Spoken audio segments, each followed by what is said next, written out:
साथियों, वंदे मातरम साथियों, जय जवान जय किसान, जय छत्तीसगढ़, जय जय छत्तीसगढ़। साथियों, भाजपा सरकार के संरक्षण में धान खरीदी में 1000 करोड़ रुपए का महाघोटाला हो रहा है। किसानों की मेहनत सीधे लूटी जा रही है। इसका तथ्य आपको आज इस वीडियो में मैं बताऊंगा, आपसे इस बारे में चर्चा करूंगा। छत्तीसगढ़ में भाजपा सरकार में धान खरीदी महाघोटाला चरम पर है। किसानों की खून पसीने की कमाई को लूटा जा रहा है। किसानों की मेहनत न सिर्फ चोरी हो रही है, बल्कि भाजपा सरकार में धोखाधड़ी किसानों से, किसानों के धान खरीदी के प्रति लापरवाही और भ्रष्टाचार का स्पष्ट उदाहरण उजागर हो रहा है। भाजपा सरकार की कथनी और करनी में बड़ा अंतर है और किसानों के लिए गंभीर संकट की स्थिति बन रही है। धान खरीदी की प्रक्रिया पहले तो 14 नवंबर से शुरू हुई, लेकिन इस दौरान किसानों को ऑनलाइन और ऑफलाइन दोनों प्रकार से टोकन मिलने में समस्याएं होती रही। रकबे की समस्या हो रही है। वन भूमि पट्टा धारकों के रकबे को शून्य दिखा दिया गया है। नमी का डर दिखाकर किसानों को परेशान किया जा रहा है। किसानों को बारदाना खुद लाने के लिए कहा जा रहा है। धान खरीदी के पहले दिन भाजपा के नेता फोटो खिंचवाने गए, लेकिन उसके बाद वे कहीं नजर नहीं आए और किसान अपनी मेहनत के खून पसीने के हक की कमाई के लिए सरकारी प्रशासन तंत्र के दबाव का सामना कर रहा है। धान खरीदी में किसानों को दो प्रमुख तरीके से लूटा जा रहा है। पहला तरीका मॉइस्चराइजर मशीन का इस्तेमाल करके किसानों के धान में ज़्यादा नमी बताकर बिना वजह उन्हें लौटाया जा रहा है।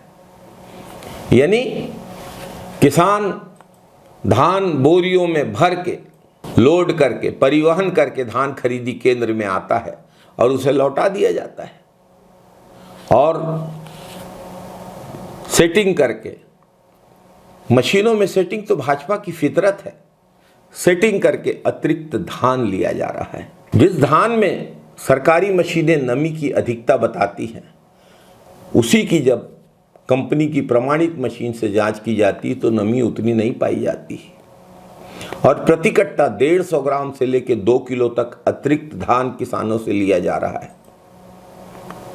यह एक सामान्य बात प्रतीत हो सकती है, लेकिन इसे पूरे राज्य के धान खरीदी आंकड़ों से जोड़ें। 1000 करोड़ रुपए का किसानों का धान बिना किसी भुगतान के अंदर किया जा रहा है। महासमुंद जिले में 12,45,000 क्विंटल धान खरीदी का लक्ष्य है। यदि प्रति कट्टा 150 ग्राम अतिरिक्त धान लिया जाता है तो कम से कम 15 करोड़ रुपए का अतिरिक्त धान किसानों से वसूला जा रहा है। अगर 2 किलो अतिरिक्त धान लिया जा रहा है तो यह आंकड़ा 100 करोड़ रुपए से ऊपर पहुंच सकता है। पूरे राज्य में 160 लाख मीट्रिक टन धान की खरीदी होगी, जो लगभग 1600 लाख क्विंटल होती है।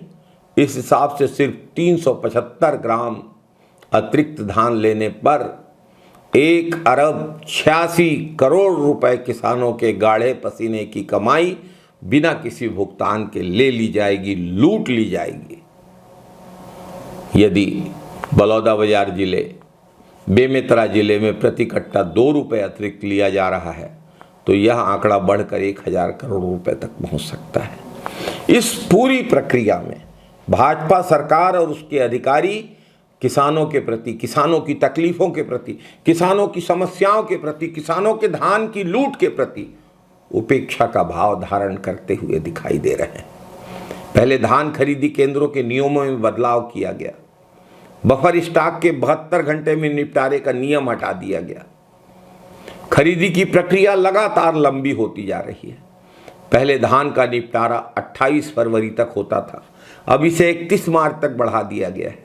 समिति को मिलने वाले पुरस्कार और लाभांश हटा दिए गए हैं, बैंक को दिए जा रहे हैं। धान की खरीदी के बाद उसे संग्रहण केंद्रों में भेजा जाएगा, फिर राइस मिलों तक ले जाया जाएगा, यानी डबल हैंडलिंग होगी। पहले धान खरीदी केंद्रों से सीधे राइस मिलों तक जा रहा था धान, और इस पूरी प्रक्रिया में सरकार को लोडिंग अनलोडिंग परिवहन में जबरदस्त नुकसान होगा, लंबा भुगतान करना पड़ेगा। और जब भुगतान लंबा होगा तो सेटिंग से फायदा भी उठाया जाएगा। किसानों को 72 घंटे में भुगतान करने का वादा किया गया था, जो आज तक पूरा नहीं हुआ। 3100 रुपये भुगतान करने का वादा किया गया था, वह भी पूरा नहीं हुआ। समर्थन मूल्य में जो राशि बढ़ी है वह भी किसानों को नहीं दी जा रही है। किसानों को राजीव गांधी किसान न्याय योजना की 4थी किस्त की राशि अभी तक अप्राप्त है।